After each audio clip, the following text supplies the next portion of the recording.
자, 이어서 3회 문제 풀이 들어가도록 하겠습니다. 역시나 문제는 41번부터 출발할 거고요.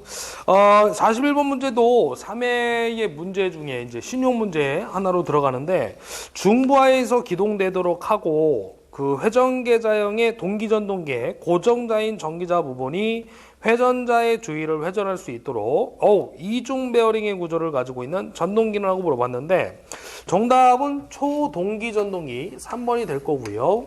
이 초동기 전동기는 기동 토크가 작다 보니까 경부하 상태에서는 기동을 할 수가 없다라는 거죠. 그래서 이것을 보완한 게 이제 중부하에서 기동이 되도록 한 것이 초동기 전동기라고 보시면 되겠고요. 또 하나의 특성은 이제 이중 베어링의 구조를 가지고 있다, 라고 보시면 되겠습니다. 자, 답으로 체크하시고 정답으로 3번 암기를 하시면 될 것 같고요. 42번 문제 보도록 합시다. 유도전동계 공극에 관한 설명으로 틀린 거 물어봤는데, 공극이라고 한다면은 뭐였어요? 계자와 전기자의 사이의 공극 부분이 되겠습니다. 에어갭이라고 하는 부분인데, 그 공기가 접촉되는 부분이라고 보시면 됩니다. 공기가 들어갈 수 있는 부분, 계자와 전기자 사이의 공간입니다. 근데 공극이 이제 좁으면 문제가 되는 게 뭐냐면, 문제가 되는 게 아니라 누설렉턴스가 감소가 됩니다. 근데 이제 답을 한번 찾아보려고 하는 건데, 공극이 좁았을 때 4번에 보시게 되면 잘못됐다는 거죠. 누설렉턴스가 증가한다고 했는데, 공극이 좁으면 누설렉턴스가 감소가 되는 겁니다. 그래서 증가한다고 했으니까 정답 틀린 거는 4번이 되겠네요. 그 다음에 이제 43번 문제 볼 건데, 43번 문제는 단상전파 종류의 맥동률을 물어봤는데요. 맥동률이다 그러면은 교류를 갖다가 직류로 바꿨을 적에 직류 부분에 교류가 포함되어 있는 걸 우리가 맥동률이라고 했었어요. 그래서 기본식은 직류전압분의 교류전압입니다. 그러나 이제 시험 문제에 나오는 부분은 누구냐면 바로 얘가 시험 문제에 나오는 거죠. 교류분의 전압이 얼마가 될 것이냐. 그렇습니다. 직류분의 전압에다가 맥동률을 곱해주면 되겠죠? 그러면 교류를 직류로 바꿨을 적에 몇 프로가 포함되어 있느냐, 그게 이제 교류분의 전압이니까 퍼센티지를 곱해주면 됩니다. 예를 들어가지고 100V인데 맥동률이 50%다 그러면 0.5니까 50V가 교류분이 되는 거예요. 좋은 게 아닙니다. 직류분의 전압만 남아 있어야 되는 거야. 그래서 이 직류분의 전압을 다른 말로 또 뭐라고 돼요? 부하측의 전압, 부하전압이라고도 얘기를 합니다. 그래서 요게 이제 일단 기본식의 계산 문제라고 보시면 됩니다. 그 다음에 이제 첫 번째는 단상 반파의 맥동률을 물어볼 수 있고요. 단상 전파의 맥동률 물어볼 수가 있겠고, 그 다음에 삼상 반파 맥동률, 그 다음에 네 번째 삼상 전파의 맥동률이 되겠습니다. 아까도 얘기했지만 이 삼상 전파 같은 경우에는 뭐라고 됐어요? 육상 반파라고도 했었죠. 같은 거다. 그래서 단상 반파는 맥동률이 121% 되겠고요. 전파는 48%, 삼상 반파는 17%, 그 다음에 삼상 전파가 4%가 되겠습니다. 그래서 보시게 되면은 전파가 반파보다는 삼상이 단상보다는 맥동률이 점점 감소가 되고 있다라는 거죠. 그래서 이런 문제가 있어요. 삼상전파 맥동률이 가장 작은 방식이 누구냐? 삼상전파, 육상반파. 그다음에 가장 큰 출력값을 갖는 게 누구냐 해도 삼상전파가 되겠죠.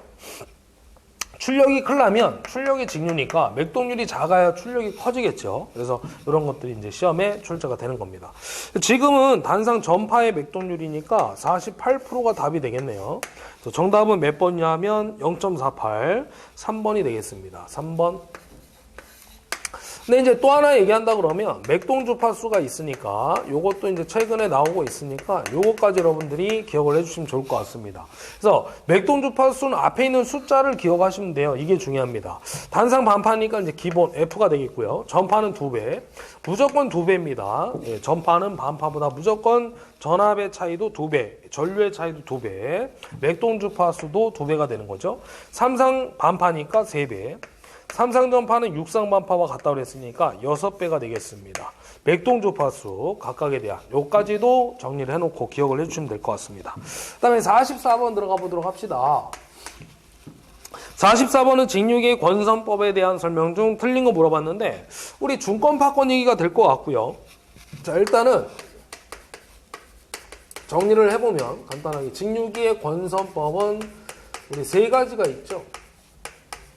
세 가지가 누구냐면요. 우리 고상권, 그 다음에 패로권, 그 다음에 이층권이 되겠습니다. 예전에 이제 직육에 사용되는 권선법 세 가지가 뭡니까? 라고 했을 적에 세 가지를 앞글자를 따서 고필이라고 이제 암기를 했던 건데요. 여기 이층권은 누구하고 누구로 나눠지냐면 중권하고 파권으로 나눠집니다. 그래서 이제 중권과 파권을 또 한번 정리를 해보면 이게 이제 시험에 또 잘 나오는데 중권은 우리가 병렬권이라고 했었고요. 그 다음에 파권은 직렬권이라고 합니다. 그래서 이거를 둘 다 외우지 말고 하나를 좀 기준 잡아서 외우시라고 했던 거야. 어차피 반대가 될 거니까요. 그래서 중권에선 병렬의 수와 극수와 브러쉬의 수가 언제나 같다라는 거였고, 그 다음 파권은 초코파이 언제나 두 개가 된다라는 얘기였습니다. 그 다음에 이제 용도가 어디에 사용되느냐. 중권은 저전압의 대전류,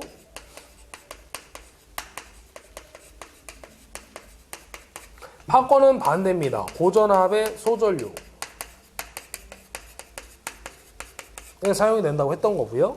그 다음에 이제 그 다중도가 있었는데, 다중도를 우리가 그 M이라고 합니다. M. 그래서 병렬의 수를 잡아 늘린 건데, 다중중권은 MP가 되겠고요. 다중파권은 EM이 되겠습니다. EM. 그 다음에 이제 또 하나 들어가는 게 균합선이 있었죠.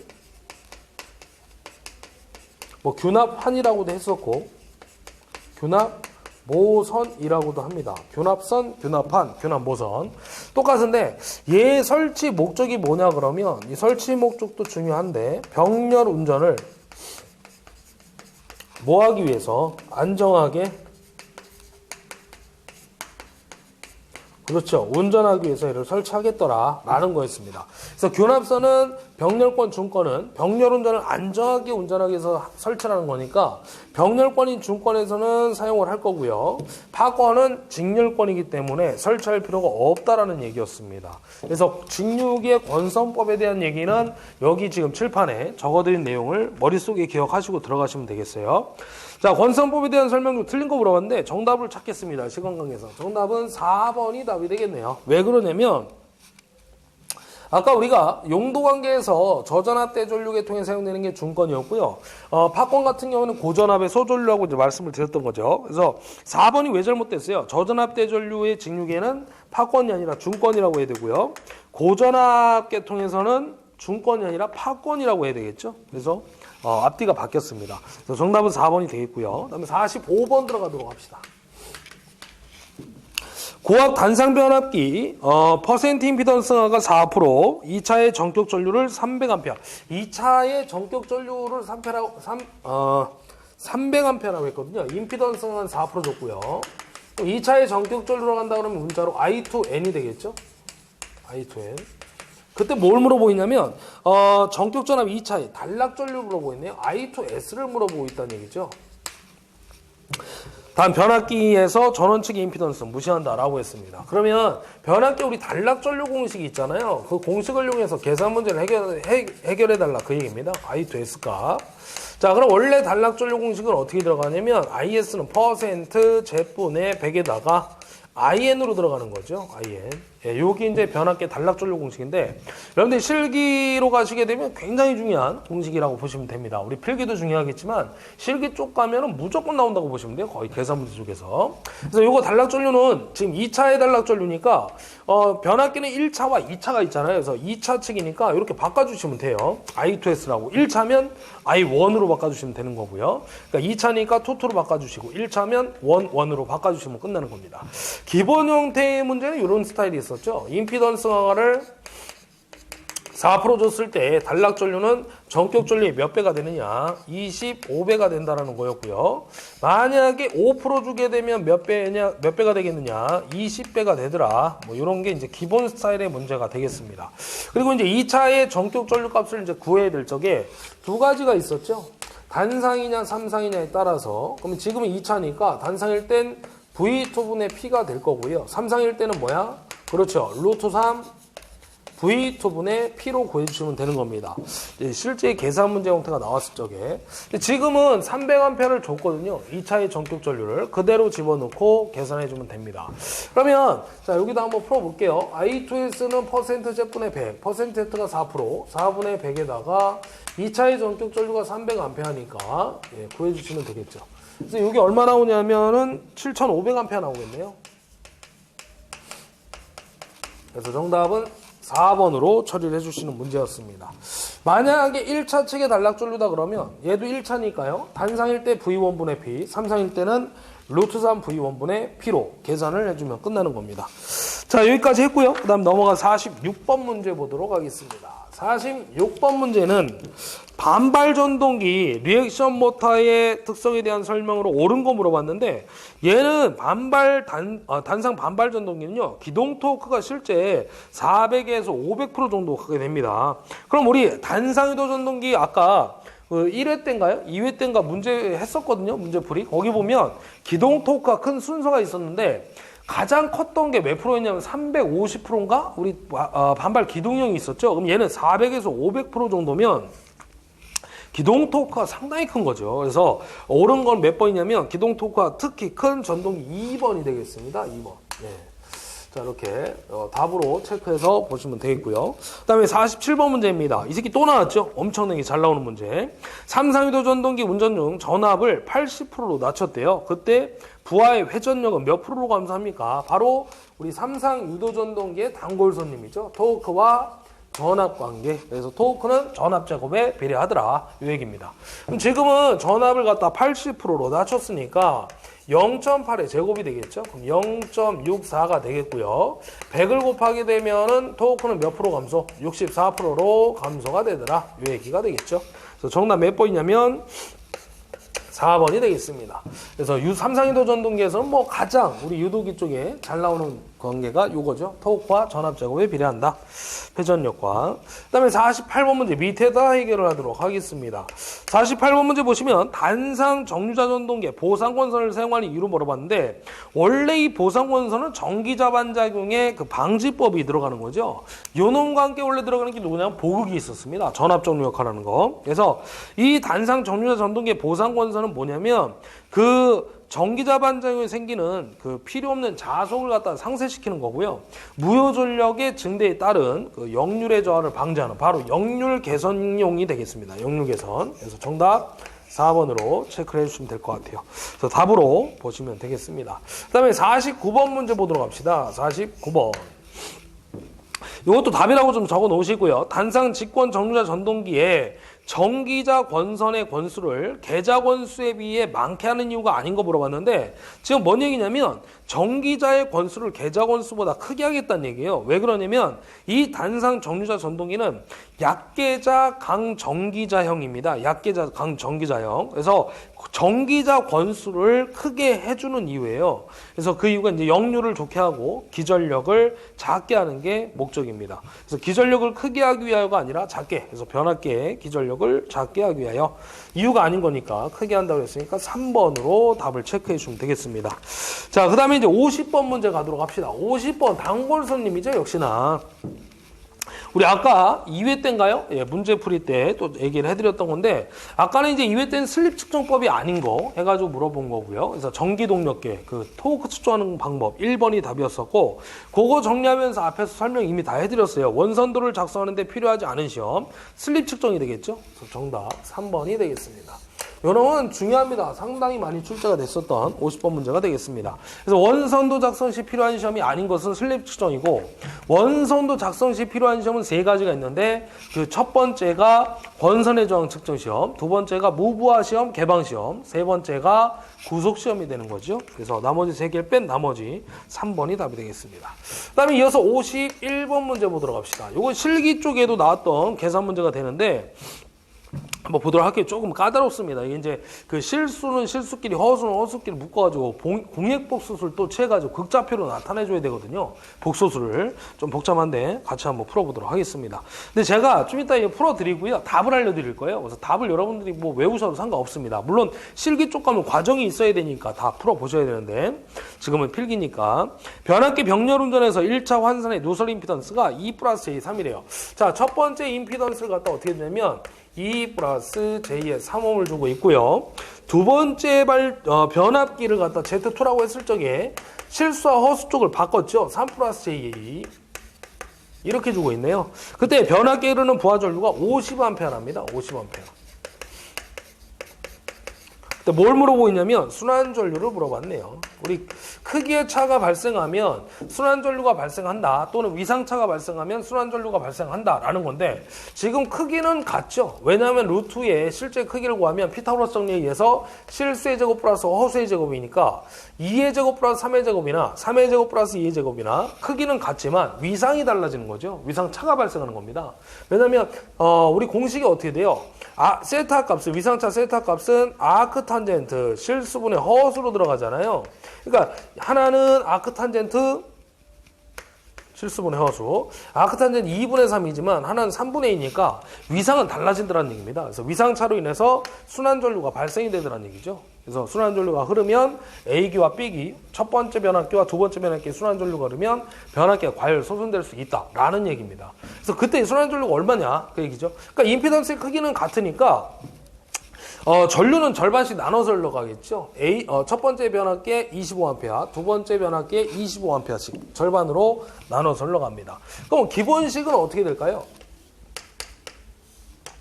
자, 이 순환전류라는 거는 직렬로 연결되기 때문에 임피던스는 더해지게 됩니다. 그래서 Z1 플러스 Z2가 되겠고요. 전류는 이제 오메 법칙에서 Z분의 V니까 기전력이 차로 들어가야 되겠죠. 그래서 V1 마이너스 V2든 V2 마이너스 V1이든 해주시면 됩니다.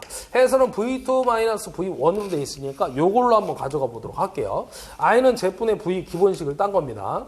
자, 그러면 이 전압차, 위상차의 순환전류가 흐르는 거니까 한번 따져보도록 합시다. 다시 한번 요걸 바꿔야 되는데, 일단 임피던스는 Z1 플러스 Z2가 될 거고요. 우리 V라는 놈은 누구 곱하기 누구예요? 그래서 V는 I 곱하기 Z죠. I는 Z분의 V니까. 그래서 V2는 I2 곱하기 Z2 마이너스 V1은 I1 곱하기 Z1 이렇게 표시가 될 거예요. 그래서 이거를 갖다가 한번 식을 한번 집어넣어 보도록 하겠습니다. 그러면 Z1은 2 플러스 J의 3이라고 했고요. Z2는 3 플러스 J의 2옴이라고 했으니까 이렇게 들어갈 거고요. 그 다음에 전류는 아까 임피던스의 크기가 같으니까 절반씩 흘러갑니다. 그래서 25에다가 Z2죠? 그러면 Z2는 얼마야? 3 플러스 J의 2옴 마이너스 I1도 역시나 절반 25A씩, 그 다음에 Z1이니까 2 플러스 J의 3옴 이렇게 잡아주면 될 거예요. 그럼 요거는 실수는 실수끼리 허수끼리 잡게 되면 이렇게 나오겠죠. 5 플러스 J의 5가 될 거고요. 요거 이제 분배법칙 적용해서 계산해 주면 됩니다. 그럼 25의 3이니까 75가 되겠죠. 75 플러스 J의 50이 되겠고요. 가로를 하죠. 마이너스 요건 얼마입니까? 뭐 가로를 안 해도 되는데 제가 일단 공액보수를 취해야 되니까 좀 이따 할게요. 그럼 요건 얼마입니까? 50인가요? 그렇죠. 25 곱하기 2니까 50. 그 다음에 플러스 마이너스니까 마이너스 J에 마이너스 J 얼마냐면 75가 되겠네요. 이렇게 나오겠죠. 그럼 요거를 다시 한번 정리하면 5 플러스 J 5분의 요거 빼면 25 나올 거고요. 25. 그 다음에 요거에서 요거 빼니까 마이너스 J에 25가 나오겠네요. 예, 이렇게 되겠죠. 그럼 요거를 갖다가 켤레복소수, 공액복소수를 취해주면 됩니다. 어떻게 하냐면 밑에 있는 분모를 갖다 바꿔주면 되는 거야. 그래서 5 마이너스 J의 5. 여기도 분모 분자에 똑같은 거 곱해야 되니까 5 마이너스 J 5옴을 곱해주면 됩니다. 그러면 밑에는 어떻게 나오냐면 요거 하게 되면 5의 제곱 플러스 얼마예요? 시적으로 계산해 보면 5의 제곱 플러스 5의 제곱이죠. 왜냐면 J제곱은 마이너스 1이니까 플라마이나는 원래 마이너스인데 J제곱은 마이너스니까 플러스가 돼버리는 거죠. 그리고 5의 제곱 취해주면 됩니다. 그 다음에 요것도 분배법칙 적용해주면 되겠죠. 네, 이렇게. 자, 그래서 결론을 내면 해보면 이게 얼마 나오냐면 25에 5니까 125가 나오고 있죠. 125. 그 다음에 요놈하고 요놈 하게 되면 마이너스 J에 125가 나오고요. 그 다음에 요놈 하게 되면 역시나 마이너스 J에 125. 그 다음에 요놈하고 요놈 하게 되면 마이너는 플러스인데 J제곱은 마이너스 1이니까 마이너스가 나오겠죠. 결론이. 마이너스 얼마냐면 125가 나옵니다. 그럼 정리하면 25니까 얼마예요? 50이 되겠죠? 밑에는. 그럼 125, 마이너스 125와 플러스 125니까 요거 날려주게 되면 누가 남냐면 마이너스 J에 125의 2배니까 250이 나오겠죠? 그래서 요거 계산해주면 마이너스 J에 5가 나오겠죠?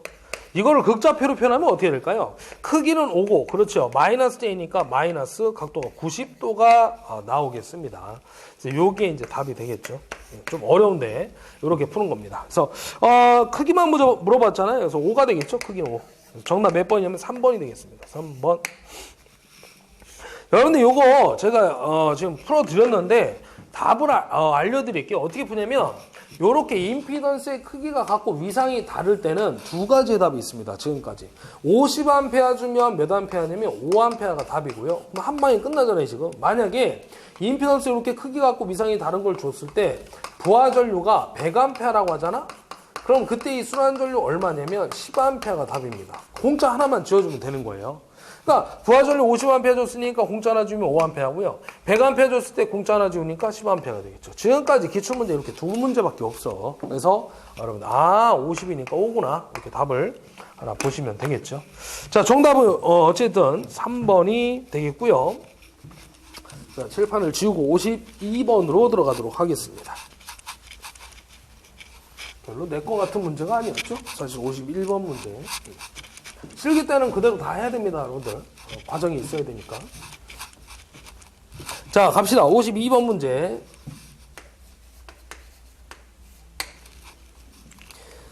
자, 52번 문제는 지금 보시면 터빈 발전기라고 했고요. 터빈 발전기의 출력을 1350kVA, 단위를 잘 보셔야 돼요. 1350kVA 줬고요. 여기서 쓸게요. 출력을 1350kVA를 주고 있습니다. 피상전력을 주고 있죠. 피상전력. 그 다음에 이극의 3600rpm 11kV일 때 역률이 80%에서 역률 코사인 세타를 0.8 주고 있습니다. 자, 필요한 것만 적고 있어요. 전부하 효율을 96%라고 할 때 손실의 전력을 물어봤습니다. 효율을 갖다 얼마 줬냐면 0.96을 줬거든요. 96%니까. 그때 손실의 전력이 얼마냐고 물어봤어요. 단위가 근데 중요합니다. 킬로와트, 유효전력으로 물어보고 있죠. 손실의 전력을. 그러면 발전기의 우리 효율 공식을 한번 써보면 우리 발전기의 효율 공식이 어떻게 됩니까? 그렇죠. 출력 플러스 손실분의 출력이 되겠죠. 곱하기 100. 근데 지금은 0.96이니까 100을 빼버리면 되겠죠. 그럼 그대로 넣어봅니다. 효율이 0.96이고요. 물론 전동기는 어떻게 돼요? 입력분의 입력 마이너스 손실이죠. 자, 출력이 중요한데 출력이 kVA니까 역률이 있죠. 그럼 곱해야 킬로와트가 나오겠죠. 단위를 맞춰줘야 되니까. 킬로와트가 돼야 되니까. 그래서 요 1350을 0.8 곱해주면 됩니다. 1350 곱하기 0.8. 위에도 똑같겠죠. 출력이니까. 1350 곱하기 0.8입니다. 그 다음에 여기에 손실. 요걸 구하는 거죠, 지금 요 놈을. 그럼 요거 두 개 곱하면 실제 얼마 나오냐면요. 1080 나와요. 1080. 요 두 개 곱하면. 그러면 요 놈이 곱한 게 1080kW니까 이걸 다시 한번 쓰면 이렇게 되겠죠. 0.961. 여기다 쓸게요. 1080. 1080 플러스 손실입니다. 그럼 요 놈은 요거 두 개 곱하면 되죠. 아니면요. 이 손실값을 갖다가 여기다가 하나씩 1번부터 4번까지 집어넣어가지고 실제 계산해서 0.96, 96%가 나오는 게 답이 되겠습니다. 2번이거든요. 실제 2번. 근데 저는 한번 풀어볼게요. 그럼 요 놈은 요거 두 개 곱하면 되잖아요. 1080. 2항의 호전 얘기야. 0.96에다가 1080 플러스 손실 되겠습니다. 분배법칙 적용해야죠. 1080은 요거 곱한 게 얼마 나오냐면요. 제가 계산해봤는데 1036.8 나옵니다. 그 다음에 플러스 요거 곱하니까 0.96의 손실 나오겠죠. 그럼 요 놈을 구해야 되니까 손실은 어떻게 돼요? 요거 넘어간 마이너스, 그러니까 1080 빼기 1036.8이 되고요. 요거 넘어가면 나누기죠. 0.96. 그래서 요거 구하면 45 나온다는 얘기입니다. 45kW. 그래서 정답은 2번 되겠네요. 2번. 이렇게 푸는 건데 아까 그냥 좀 어려우면 이항하기가 어려우면 1번부터 4번까지 넣어서 계산한 값이 96% 나오면 0.96 나오면 걔가 답이 되겠죠. 45kW가 답이 되겠습니다. 다음 53번 들어가도록 합시다. T결선에 의하여, T결선이라는 건 이제 변압기 상수 변환에서 나오는 얘기인데, 3상을 2상으로 변화할 때의 결선을 T결선이라고 합니다. 스코트 결선이라고도 하고요. 3300V의 3상으로부터 200V 40kV 전력을 얻는 경우에 T자 변압기의 권수비를 물어봤는데, 여러분들 그 T자 변압기의 권수비 공식이 있죠.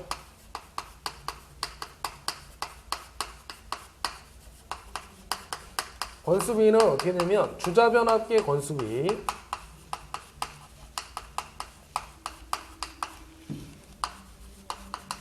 B에다가 얼마 곱하는 거예요? 2분의 루트 3을 곱하는 겁니다. 근데 사실은 요 주자 변압기의 권수비는 권수비니까 전압비를 따졌을 때 V2분의 V1으로 들어가는 거예요. V2분의 V1. 여기에다가 2분의 루트 3을 곱해주는 겁니다. 자, 그러면 V2는 낮은 전압을 집어넣으면 되고요. 200V. 그 다음에 V1은 1차니까 높은 전압입니다. 3300. 여기에다가 2분의 루트 3을 곱해주면 되겠죠. 그래서 요거 계산하면 14.3 정도가 나오네요. 14.3. 그래서 정답 몇 번? 2번 되겠습니다. 자, 이렇게 해서 해결을 했고요. 그 다음 넘어가서 54번 보도록 합시다. 자, 54번은 반도체 소자가 나왔는데 오랜만에 출제가 된 것 같습니다. 오랜만에. 원래 몇 년 전에는 잘 나오다가 한동안 안 보였죠, 얘가. 그러다가 이제 올해 출제가 또 됐습니다. 자, 54번 보시게 되면 여기다 한번 적어 드릴게요. 54번 문제. 단방향성 4단자, 1방향성 4단자 사이드 스톱 물어봤는데 정답 몇 번이냐면 2번 되겠습니다. 바로 SCS가 되겠죠. 이게 단방향 4단자고요. 트라이액은 쌍방향 3단자입니다. 트라이액은 요 A씨가 있다는 얘기는 양방향이거든요. 그래서 쌍방향 3단자. 요것도 가끔 나와요. 쌍방향 3단자 소자는 누굽니까? 라고 물어보면 트라이액입니다. 트라이액. 그 다음에 SCR은 단방향 3단자입니다. 단방향 3단자. 그 다음에 SSS가 있는데 요거 SSS는 쌍방향 2단자입니다. 쌍방향 2단자.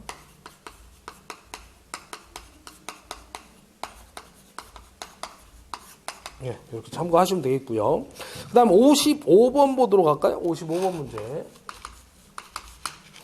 자, 삼성 동기발전기를 병렬 운전하는 도중 여자 전류를 증가시킨 발전기에서 일어나는 현상 물어봤는데 역시나 55번도 거의 매회 매차 나오고 있는데 동기발전기의 병렬 운전 조건이죠.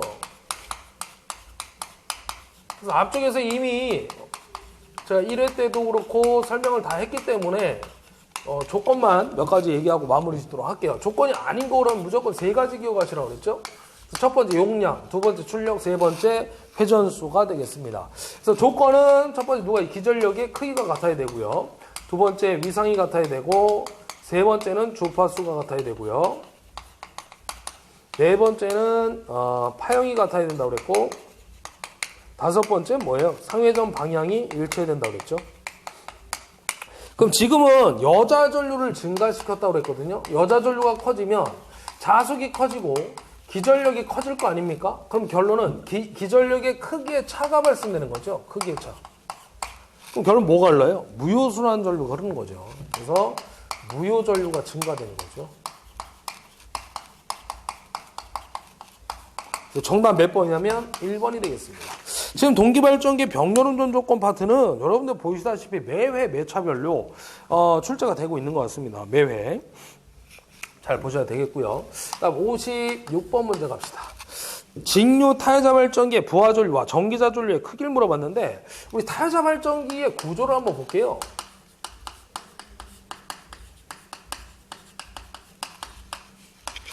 해설에도 잘 나와 있는데 그림이 등가 변환을 하게 되면 이렇게 되죠. 회로적인 그림은 여기 이제 단자가 외부에 있고요. 단자 외부에 있고요.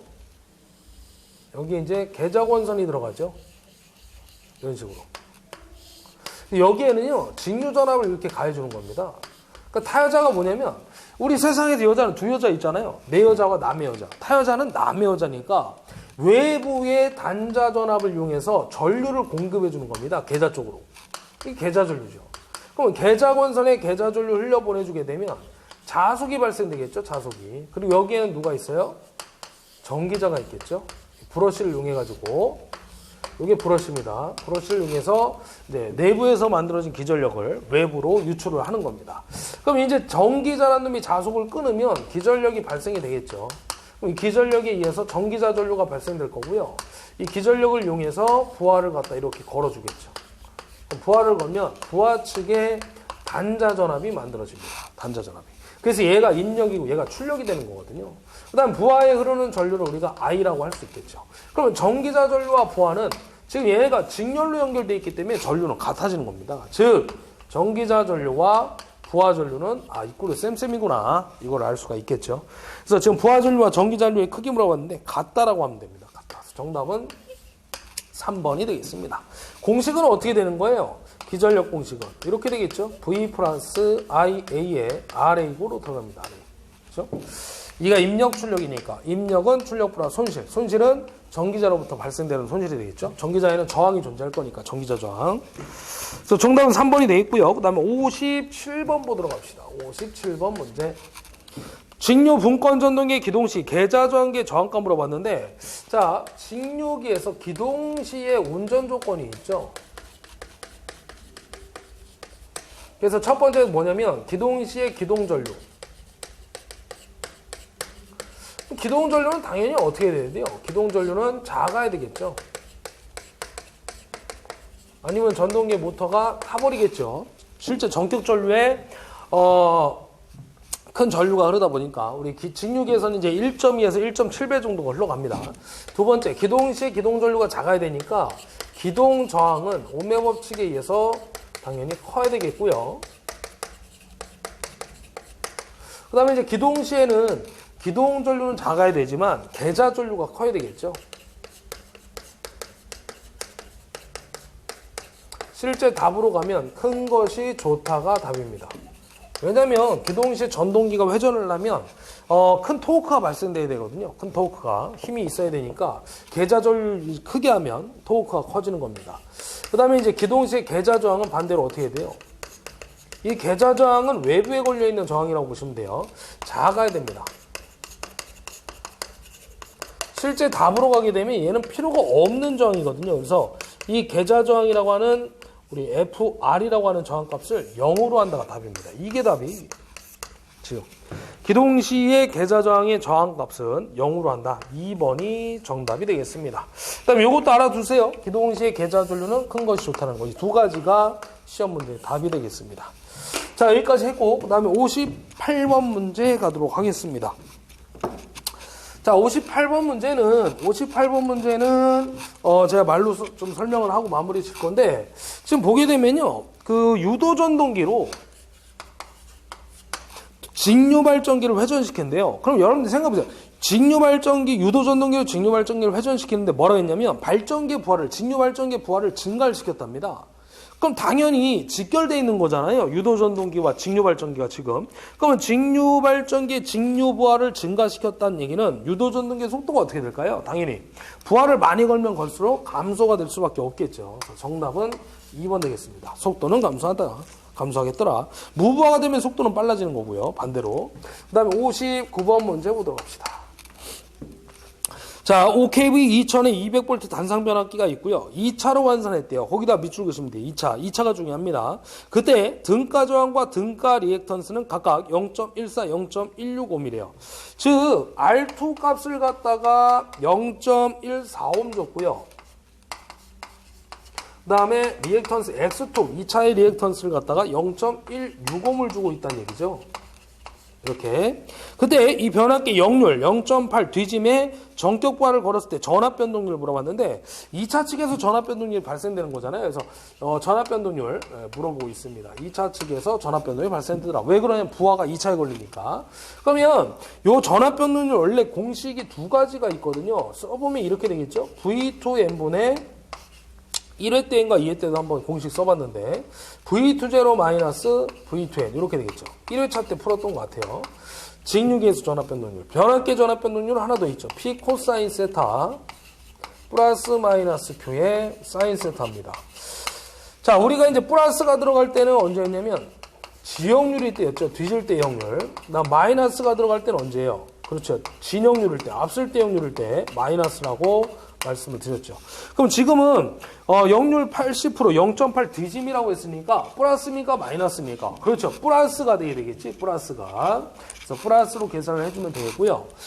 문제는 좀 이 문제가 어려운데 이유가 뭐냐 그러면 저항 강화율하고 리액턴스 강화율을 알아야 해결이 되는데 역률은 이미 알고 있고요. 80% 0.8이니까 사인은 0.6이 되겠죠. 1이면 0, 0이면 1이니까 상관함수 공식에 의해서 저항 강화율과 리액턴스 강화율을 모르니까 각각 구해야 됩니다. 그러면 첫 번째로 저항 강화율을 한번 구해봐야 되는데 저항 강화율 공식이 이런 게 있었어요.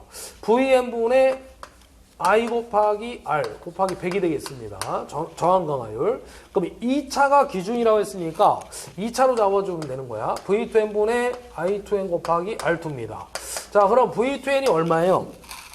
2차 측계 전압이 200V라고 했으니까 200분의 그 다음에 I2n을 잡아야 되는데 I2n 값은 안 줬으니까요. 구하셔야 됩니다.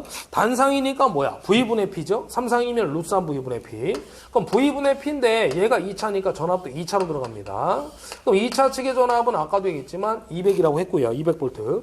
용량은 5kV니까 10의 3승 잡아주시면 됩니다. 100을 곱해야 되겠죠? 퍼센트지니까. 100은 필요가 없죠? 우리 전류값이니까. 그럼 요걸 구하게 되면 얼마 나오냐면 25A가 나오네요. 25A. 그럼 여기다 이제 다시 집어넣습니다. 전류값 25A. 2차의 전격 전류. 그 다음에 저항은 아까 0.145mm라고 했으니까 집어넣으시고 100을 해주면 100분율로 나오겠네요. 저항 강화율. 요게 몇 프로 나오냐면요. 1.75% 나옵니다. 그 다음에 두 번째 또 구해야 되죠. 누구 구해야 되면 리액턴스 강화율을 구해야 되니까 리액턴스 강화율은 V2n분의 역시나 I2n이 들어갈 것이고 여기만 X2를 잡아주면 됩니다. 그럼 V2n은 역시나 200V, I2n 값은 위에서 구한 25A를 집어넣으시면 될 거고요. 곱하기 리액턴스는 X2 값, 2차의 환산 임피던스, 리액턴스 0.160 곱하기 100을 해주면 됩니다. 요거를 계산하게 되면 이거 얼마 나오냐면 2%가 나옵니다. 2%.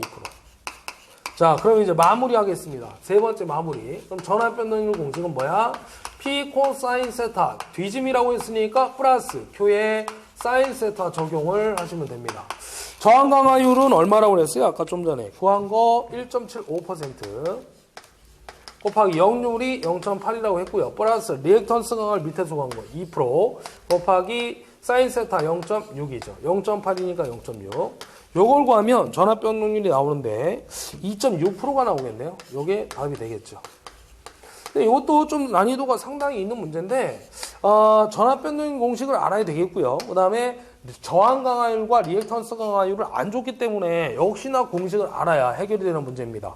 예, 포기를 하는 게 나을 것 같아요. 푸실 수 있는 분들은 푸시는데 공식을 3개를 알고 있어야 해결이 되는 문제가 되겠습니다. 정답은 3번이 되겠고요. 마지막 60번 문제 풀도록 하겠습니다. 자, 60번 문제는 한 장이 넘어가야 되겠고요.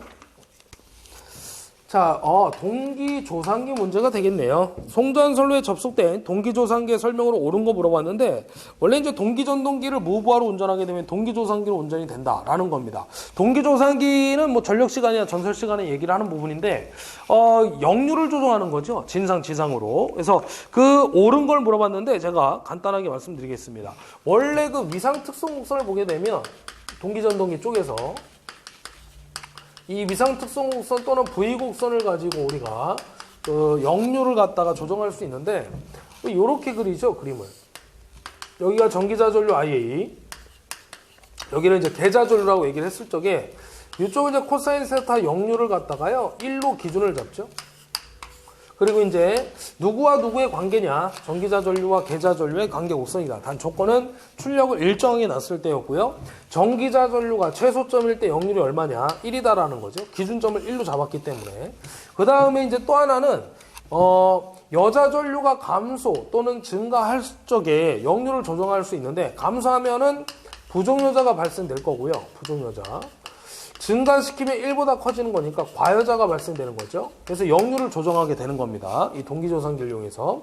그 다음에 얘는 뒤질 때니까 이제 전압 변동률의 플러스 쪽, 얘는 마이너스 쪽이 됩니다. 여자 전류가 감소하면 뒤질 때 있는 지역률이 발생될 거고요. 앞설 때는 반대로 진역률이 발생하겠죠. 그래서 이제 따지면 얘는 리액터, 얘는 콘덴서로 작용이 된다. 그런 얘기가 되겠습니다. 자, 지금 옳은 걸 물어봤는데 정답만 좀 시간 관계상 보면 4번이 되겠고요. 4번이 왜 답이냐면 부정여자로 했다는 얘기거든요. 그럼 계좌전류 감소했다는 얘기야. 그럼 부정여자로 해서 운전하면 송전솔레, 그렇죠. 자기여자 작용에 의한 전압 상승을 방지하는 거죠. 바로 전압이 C값에 의해서 전압이 충전전류, 전압이 상승되는데 그 전압 상승을 방지하기 위해서는 우리가 이제 여자 전류를 감소시켜가지고, 즉 부정여자를 해가지고 지역률을 발생시키는 겁니다. 즉 리액터로 작용을 시키는 거죠. 만약에 너무 손실이 커서 L값으로 적용한다 그러면 여자 전류를 증가시키는 겁니다. 1로 만드는 겁니다. 1로. 그래서 그때는 진역률, C 콘덴서로 작용이 되겠죠. 그래서 지금 답은 그 C값 때문에, 선로의 이제 송전솔레의 C값 때문에 커지기 때문에 전압 상승이 되기 때문에 부정여자를 해가지고 L값을 이용해서 여자 전류를 감소시켜서 전압 상승을 방지하겠다. 이런 얘기가 되겠습니다. 그래서 정답 4번으로 처리해 주시면 되겠네요. 자, 여기까지 해서 우리 2015년도 엔트미디어 전기 산업기사 1회, 2회, 3회 60문제를 다 풀어드렸고요. 아마 올해 이제 동영상을 보시는 분들 이 문제풀이를 해가지고 많이 도움이 되셨으면 좋겠고, 내년 이제 첫 번째 시험이나 두 번째 시험에 이제 응시를 하시는 분들이니까 준비를 잘 하셔가지고 꼭 내년 시험에 합격을 하시기를 기원해 드립니다. 그리고 이제 그 60문제 다 풀어드렸는데, 뭐 아까도 제가 말씀을 드렸지만 계속 나왔던 문제는 잘 보셔야 되겠고요. 뭐 매번 말씀을 드렸던 거지만 신용 문제는 좀 답으로 해결을 하시면 좀 더 여러분들이 스트레스를 좀 덜 받고 공부를 하실 수 있지 않을까라는 생각을 해봅니다. 내년에도 뭐 2016년도에도 제가 잘리지 않는 이상 뭐 문제풀이는 제가 해드릴 건데 잘리지 않고 제가 남아 있어야 됩니다. 그러기 위해서는 또 여러분들이, 많은 분들이 합격을 하셔야 제가 잘리지 않고 남아 있을 거니까 준비 잘 하셔가지고 내년 시험에 꼭 합격하시기 바랍니다. 뭐 올해 보시는 분들은 올해 시험이 되겠고요. 자, 여기까지 해서 마무리 짓도록 하겠습니다. 수고하셨습니다.